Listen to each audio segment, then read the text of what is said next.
Yan, Happy New Year to everybody!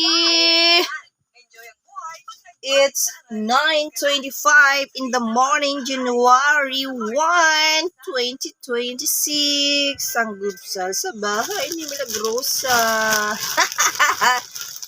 Luto ako ng pancit.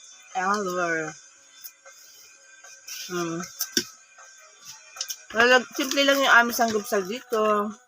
Lagyan ko ng kim. Siyempre lettuce.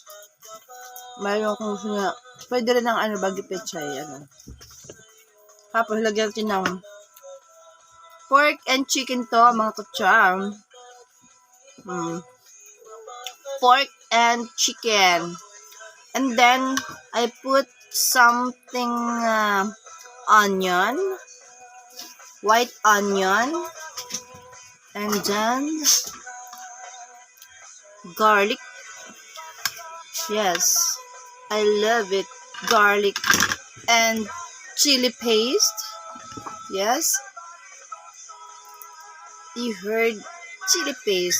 And of course, meron ding this one, bawang and onion. Yan.